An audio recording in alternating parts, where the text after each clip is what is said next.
Mr. Lively made it crystal clear. No one is allowed to eat snacks, drink beverages, or play on their phones at their desks. You broke all three rules. That's a $3,000 fine. We're docking a full month's pay.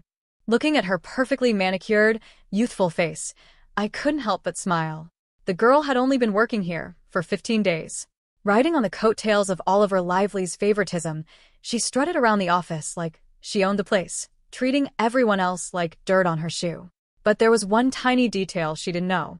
I was the majority shareholder of this firm. Where did she get the audacity to find the very boss who signed her paychecks? My name is Victoria. I am 38 years old. 10 years ago, at 28, I founded an interior design firm from the ground up. Over a decade of blood, sweat, and sleepless nights, I grew it into a highly reputable brand in the city. Once the company stabilized, I stepped back from the front lines. I handed the day-to-day management over to the CEO I had personally mentored and promoted, Oliver Lively. Oliver was 5 years younger than me.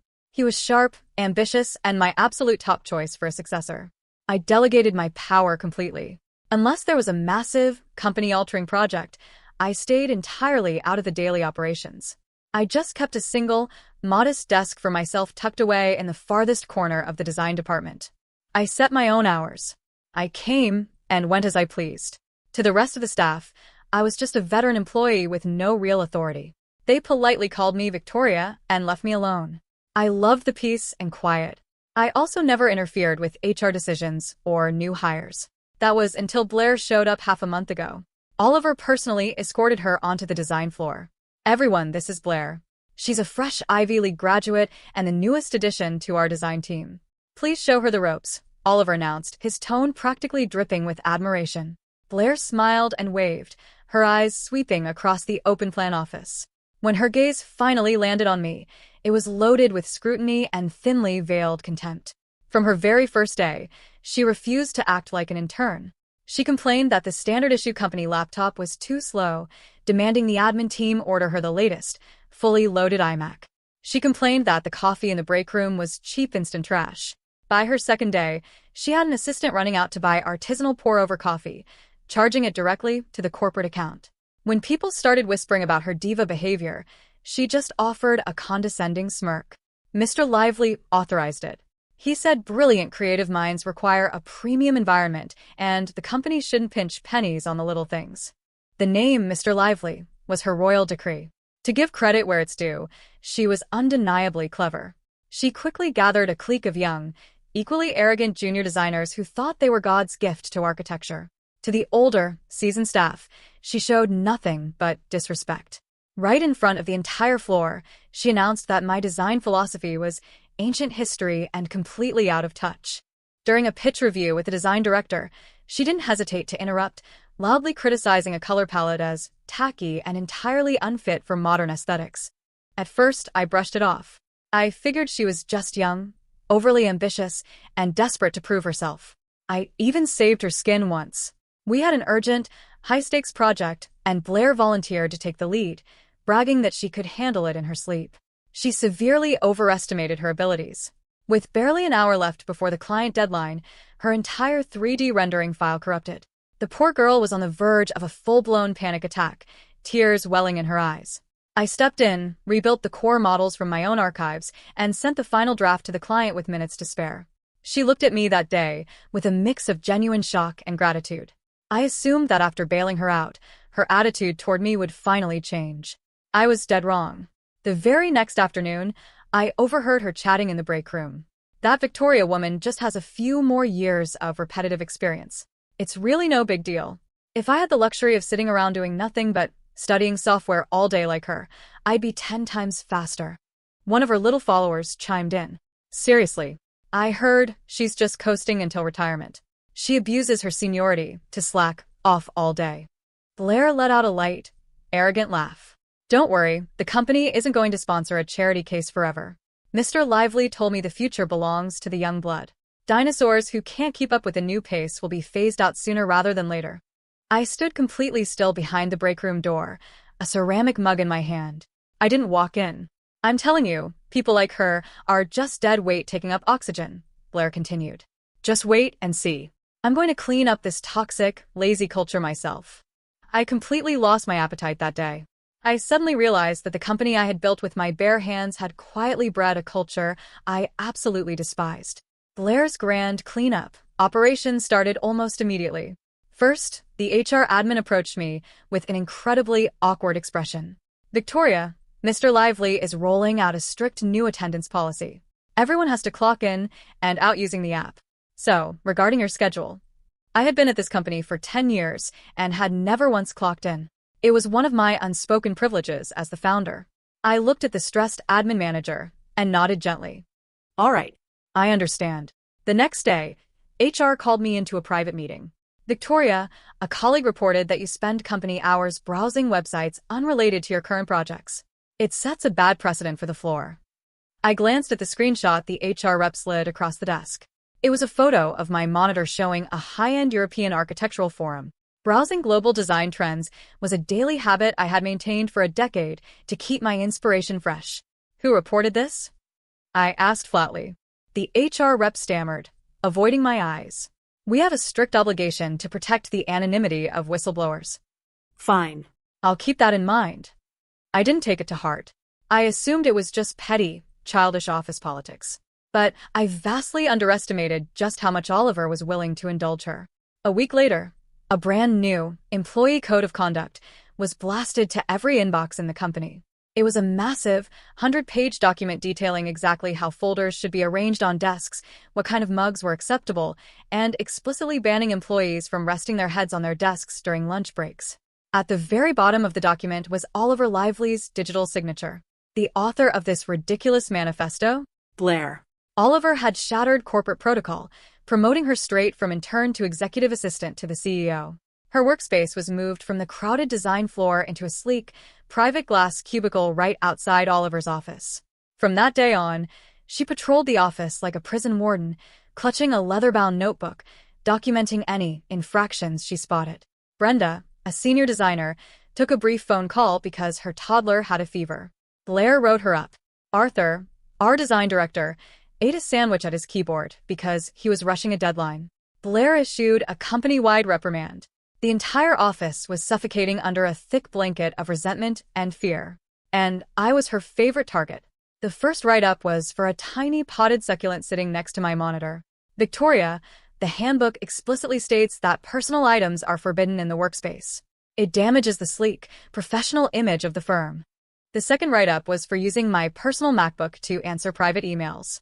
Victoria, company property is for company use only. If you need to handle personal business, please do so off the clock. The third write-up was today. My crimes were a glass of water, a small plate of saltine crackers, and the fact that I was holding my phone, reading a client's feedback on a recently completed project. She stood over me, looking down like a judge preparing to deliver a death sentence. A $3,000 fine, deducted straight from your paycheck this month. Do you have a problem with that? I looked up at her calmly. Slowly, I rotated my phone screen so she could see it.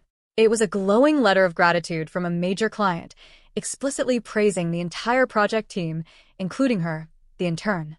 I am working, I said. She glanced at the screen and scoffed. Save the excuses. Everyone in this building knows you coast through the day and slack off on company time. Now you're openly insubordinate to your superiors. How exactly do you expect management to deal with you? I let out a dry, incredulous laugh. The sheer absurdity of it was almost entertaining. I took my time standing up from my chair. The air in the design department seemed to freeze solid. Every single person stopped typing, holding their breath, their ears straining to catch every word of our confrontation. Insubordinate to my superiors? I repeated the phrase slowly, letting it hang in the air. My gaze drifted past her, sweeping across the entire crowded floor. I have a quick question for everyone sitting here today. Which one of you is my superior? Dead silence. A few of the veteran designers, the ones I had personally interviewed and hired years ago, kept their eyes glued to their monitors, pretending to be invisible statues. Blair's face flushed an ugly shade of red. She clearly hadn't expected the entire floor to leave her hanging. Not a single person stepped up to back her. She gritted her teeth and jutted her chin out defensively. My official title is Executive Assistant to the CEO. I am tasked with monitoring all personnel. That absolutely makes me your superior. If you have a problem with my authority, take it up with Mr. Lively. Sure, I nodded agreeably, picking on my phone. I'll ask him to come down here right now. A collective, quiet gasp rippled through the cubicles. Everyone thought I had lost my mind. A lazy senior employee actively provoking the CEO's wrath was career suicide. Blair's lips curled into a victorious, predatory smirk. I ignored her completely. I found Oliver's name in my contacts and pressed call. He picked up on the second ring. Hello. Oliver's voice was deep, steady, and thoroughly professional. Oliver, come down to the design floor. Now. My tone was perfectly flat. I didn't use his formal title. I didn't offer any explanations. I spoke to him the exact same way a boss speaks to a subordinate. There was a fraction of a second of dead air on the line before he replied, Understood. I'll be right there. I ended the call and tossed my phone casually onto my desk. Blair crossed her arms over her chest and sneered, putting on a brave face. Let's see how fast that attitude disappears when Mr. Lively gets here. I didn't say a word. I just pulled my chair back out, sat down comfortably, and watched her with quiet amusement. Less than 3 minutes later, Oliver's tall, imposing figure strode through the glass doors of the design department. After 3 years of holding the reins, the man I had mentored had cultivated a genuinely intimidating corporate aura. The moment he walked in, the oxygen in the room seemed to vanish. Blair immediately rushed over to his side, her voice dripping with manufactured grievance and venom. Mr. Lively, thank God you're here. Victoria is blatantly violating company policy. She's eating, drinking, and playing on her phone at her desk. I issued a standard $3,000 fine according to your new regulations, and not only did she refuse to accept it, she openly disrespected me and demanded you come down here. She has absolutely zero respect for you or the rules you established for this firm. As she ranted, she shot me a smug, vindictive glare out of the corner of her eye. Oliver's sharp gaze locked onto me. His brow furrowed just a fraction of an inch. His eyes were a storm of complicated emotions. There was impatience, calculation, and a flicker of something much darker that I couldn't quite read. Over the last 3 years, he had truly transformed into a ruthless businessman. Cold, decisive, and entirely detached. Victoria, what exactly is going on here? He demanded, his voice entirely devoid of warmth. I met his icy stare without flinching. Exactly what your assistant just said. I drank half a glass of water, ate a single saltine cracker, and looked at my phone for 3 minutes. I paused, picking up the small saucer of crackers and sliding it across my desk toward him. I'm sure the CEO is unaware, but I suffer from chronic hypoglycemia. I specifically asked the admin team to keep these stocked in the pantry for me. As for the phone, I picked up the device and tapped the screen to keep it awake. It was still displaying the client group chat. Mr. Harrison from Vanguard just sent a lengthy appreciation text to the group, promising to refer a massive new client to our firm. I thought it was a phenomenal win, and I wanted to make sure the project team saw it immediately to boost morale. I wasn't aware that keeping tabs on our biggest client constituted playing on my phone. Oliver's face darkened significantly. Seeing his hesitation, Blair immediately threw more fuel on the fire. Mr. Lively, do not listen to her pathetic excuses. A rule is a rule. We cannot grant special privileges just because she's been here a long time. She is weaponizing her seniority to challenge your absolute authority. If you do not punish her severely today, how will anyone ever respect your policies in the future? Every single word Blair said was precision engineered to hit a power-hungry executive's deepest insecurities. I knew exactly what Oliver had been trying to do since he took over 3 years ago. He was desperate to prove himself, desperate to scrub away my legacy and establish his own absolute, unquestionable dominance over the firm. Blair was nothing more than a convenient weapon he was using to purge the old guard and eradicate anyone loyal to me. And as the ultimate symbol of the old regime, I was naturally the first head that needed to roll. Right on cue, the temperature in Oliver's eyes dropped below freezing. He looked down at me, pronouncing his verdict word by agonizing word. Rules are rules. Once a policy is set, everyone must comply. Victoria, as a senior member of this firm, you should be setting the standard, not breaking it. Blair was simply doing her job. She did nothing wrong. And your point is? I asked quietly. My point is the $3,000 fine stands. Furthermore, for blatant insubordination and refusing to comply with management, your quarterly bonus is completely revoked. I expect a 1,000-word written apology on my desk by tomorrow morning. Oliver delivered the sentence with absolute finality, leaving zero room for negotiation. The office was so quiet you could hear a pin drop. Everyone was entirely paralyzed by the sheer brutality of his decision. This wasn't corporate discipline. This was a public humiliation. A sickeningly triumphant grin spread across Blair's face. She looked at me like I was a peasant who had just been thrown into the mud. I looked at Oliver. I looked at the man I had trusted with my life's work, the man I had practically treated like a younger brother. Any lingering trace of affection I had for him evaporated completely in the freezing air of his betrayal. I smiled. A slow, chilling smile. Oliver. And if I refuse to write it? His eyes narrowed dangerously. Then you will submit your immediate resignation. Visionary Interiors does not employ staff who refuse to fall in line. Fire me? I let out a dry, incredulous laugh, slowly rising to my feet to look him dead in the eye. Oliver, are you absolutely certain you have the authority to do that? I am the CEO of this company.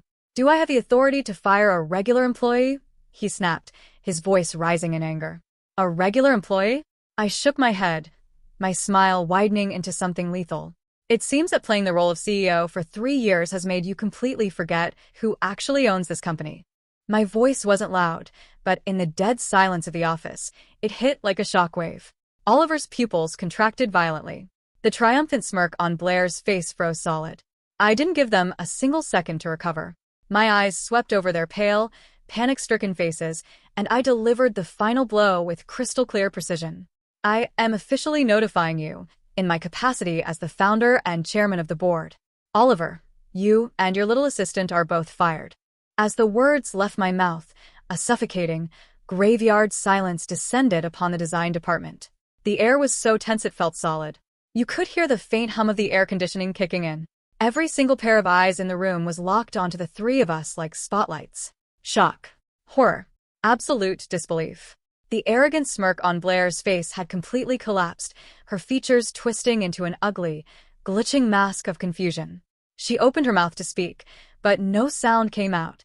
She just stared at me with wide, manic eyes, looking at me like I belonged in an asylum. Oliver's reaction, however, was much faster.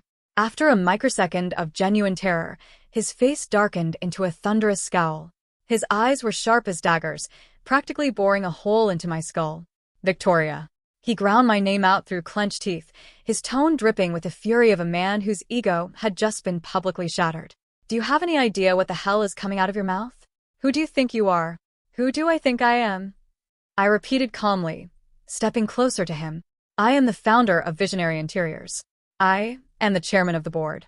And I am the absolute majority shareholder, possessing 70% of this company's equity. Does that answer your question? With every title I listed, the color drained further from Oliver's face. When I said 70%, his pupils shrank to pinpricks, and a flash of genuine, visceral panic finally bled through his stoic facade. But he forced himself to stabilize. He was desperately trying to hold the line. Heh. He let out a harsh, mocking laugh, dripping with fabricated disdain. Victoria, you've been sitting in the corner doing nothing for so long that your brain has finally rotted. Chairman? You handed the CEO position to me 3 years ago. You are no longer in control of this company's operations. As for your so-called shares, who knows if that's even true anymore? And even if you do hold equity, terminating a CEO requires a formal vote from the board of directors. Standing here having a psychotic break in front of the staff just makes you look pathetic. His desperate counterattack fed Blair a massive dose of liquid courage. She immediately chimed in, her voice shrill and grating. Exactly. Mr. Lively is the CEO. Who the hell are you? You're just a washed-up, obsolete employee on a power trip. You're just throwing a tantrum because you got caught breaking the rules. She turned to the surrounding staff, aggressively trying to rally the crowd. Everyone sees this, right? This is what toxic entitlement looks like. She thinks just because she's old, she can publicly disrespect the CEO and destroy the corporate structure. People like her need to be thrown out immediately. Not a single person agreed with her. The young designers who used to follow her around like lapdogs suddenly found their shoes incredibly fascinating, shrinking down into their office chairs to hide behind their monitors. The veteran employees just stared at her with expressions of profound pity, like they were watching a toddler play with a loaded gun. Oliver clearly sensed the dangerous shift in the room's atmosphere. His face hardened. He pulled himself up to his full height, projecting maximum CEO authority, and shouted toward the glass doors. Security. Get security up here right now. Remove this disruptive individual from the premises immediately. He was crossing the Rubicon. He was burning the bridge completely. He was absolutely certain that in the eyes of the staff, I was just a figurehead with no actual fangs. He believed that if he threw me out into the street like garbage today, his absolute reign over the company would be cemented forever.